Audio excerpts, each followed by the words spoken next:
Firewatch is a $20 indie first-person exploration game. It's about, like a forest ranger guy whose job it is to, sit in a tower and just watch fires. It's a very story-driven game, and the only other person you have to talk to is Delilah, your boss, over the walkie. So it's just, the entire game relies on the story and the dialogue between Henry, which is you, and Delilah. It is a walking simulator. There is nothing to do. There's no gameplay. That's the genre. If you don't like that, just stop now. And first off, the game is hideous. The visuals are very stylized, but even with that, there's a lot of just muddy textures, and the trees and the branches, they got that really obvious, X pattern in them. The draw distances are bad, and there is a just horrendous amount of popping. People are going to instinctively want to say, oh, this game is very beautiful. You know what? No, it isn't. This game is ugly. Everybody's Gone to the Rapture is a pretty game. The Vanishing of Ethan Carter is a pretty game. The Witness is a pretty game. But just because you're outside and in nature doesn't mean the game can do whatever it wants. For God's sakes, it is so oversaturated. There is so much orange. It's like, who are you, Donald Trump?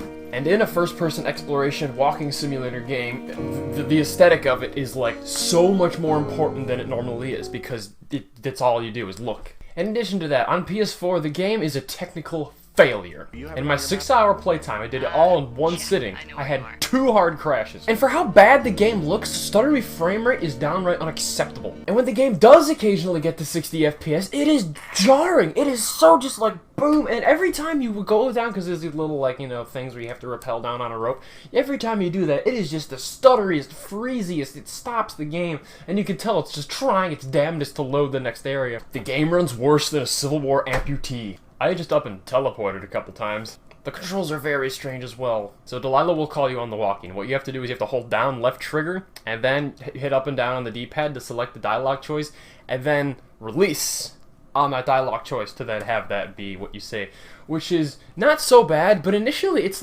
press right trigger to select the dialogue choice and press right bumper to select the dialogue choice. So it turns out you can also cycle through them with right bumper and right trigger. But why you would ever want to need or use that is unbeknownst to me. And initially I thought you had to hit right trigger and then let go. I'm like, all I gotta do is pick a dialogue option, and this is really hard. Two Forks Tower, this is Thoroughfare Tower, come in.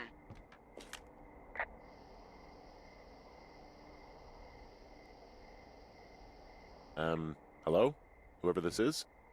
It's Henry, right? Yeah. I'm Delilah.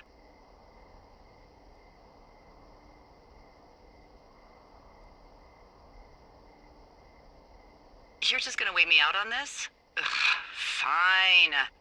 But I'm gonna take a second here and have a guess about you. So you also have a map and the compass. So what you have to do is you have to the compass tells you, north, south, east, west, and then you have the map that shows you where you are, and then Delilah will tell you, hey, go check these phone wires over here to make sure they're okay.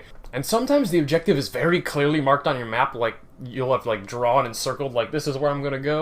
And other times, it's as good as anyone's guess where you're supposed to go, and you're just lucky you eventually end up there. So you have to figure out where you are, figure out where you have to go, figure out which direction you're supposed to go, and then turn the compass so you're in that direction. And the Boy Scout in me is going, yeah, everybody should know how to orient a map. But the gamer in me is going, the gameplay relies on the fact that you're doing it the hard way. It's just freaking mark it on my map and show me an overhead thing, and I'll just go there.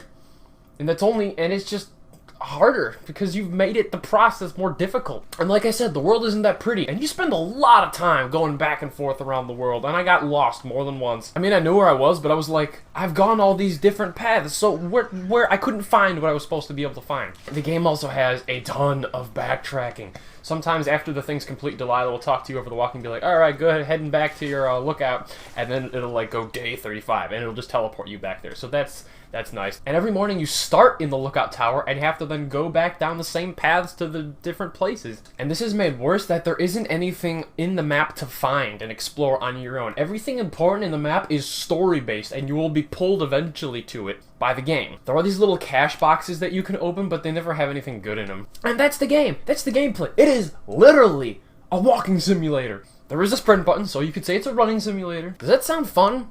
Because it wasn't. And when you are looking at the map, you can't sprint, so you can't be checking the map while you're going. It won't let you sprint while you're holding the map. What the hell is that?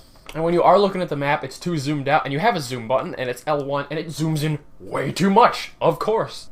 It astonishes me how many games can't even get zooming in a map right. And when you are zoomed in, it's way too sensitive, and it jumps around. And for some reason, there's like a weird vibrate on the map, and it's annoying and just gives me the headache. And when you are roaming around in the world, there's a lot of invisible walls, and the game doesn't like allow you to take shortcuts. Like if there's a switchback that goes like this down a mountain, you can't just like hop down it. You have to follow the switchbacks. And sometimes it's to keep you from going off of like a ledge and dying, but I am a firm believer that if there is a cliff, you should be able to fall off that cliff and die. I do gotta hand it to the game because it is incredibly original. I'd say the best part of this game is by far the intro. It plays music and there's just like little words and you have dialogue choices. So you do have dialogue choices in the game, but I don't think they're all that good because 50% of the time you only get one and it's just to say yeah or okay, and the other percent of the time it's just 2 or 3. The intro itself, while text-based, I thought was very strong. The soundtrack in the game too is very good. Sometimes it's like an acoustic guitar and sometimes it's like piano and kind of an electronic. The soundtrack creates atmosphere far better than the visuals do. The pulling point of this game is the relationship between Henry and Delilah. The voice acting is good for the most part. So it's just the outhouse then, in terms of going to the bathroom? You're a man, Henry. You can go wherever you want. Well, number 1 at least. And, full disclosure, I pee wherever I want as well. Unfortunately, like 50% of Delilah's lines are sarcastic and it does get really obnoxious sometimes. Okay, I think I am ready to tackle my long-term commitment of keeping this national forest safe from total destruction. I am glad to hear you've really thought this through. What, you're saying I'm one of those knuckleheads, is that it? I wasn't, but, now that I think about it... Because I know lots of stuff. Oh, please, drown me in your surplus of knowledge. I've been waiting all these years for a man as wise as you to take this job. Henry, there's something someone should have told you about this area. What is it? It's outside. Come on. The whole thing. And people come and go as they please. It's madness. Help! Oh, God, it's an emergency! Oh, really? Yeah, I got eyes on a tornado. I gotta get out of here. A tornado in the heart of the Rockies? Yes!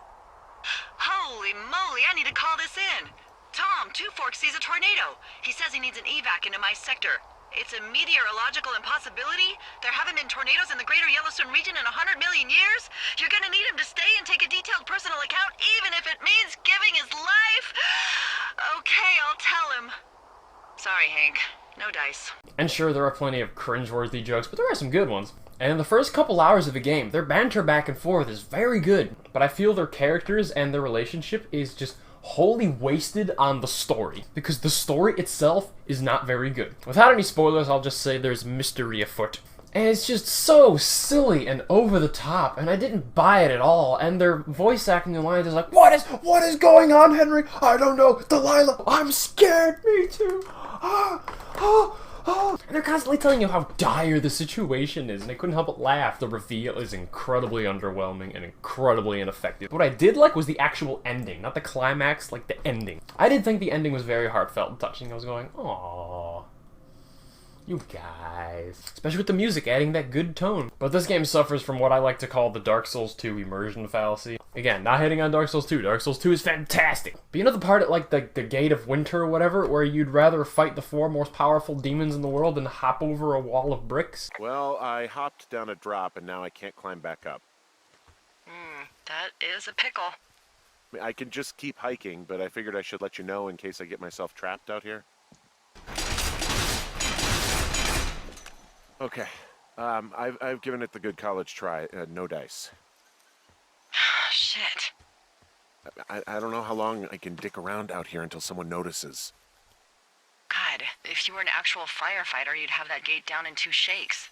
And it's so bad, and it just takes you out of it. Overall, I did not really like Firewatch, it's a shame, because it had potential with the characters and the story and the setup, but it seems all these story-driven indie games, they have this gigantic barrier on them, preventing you from enjoying the story that is to offer. Fortunately for other games, most of the time the story is good enough to make up for it. Unfortunately for Firewatch, it's not. And I'd say $20 for 6 hours of ugly, boring, tedious, kind of laughable story with good dialogue and character moments in it is not worth it. Firewatch gets a 5 out of 10.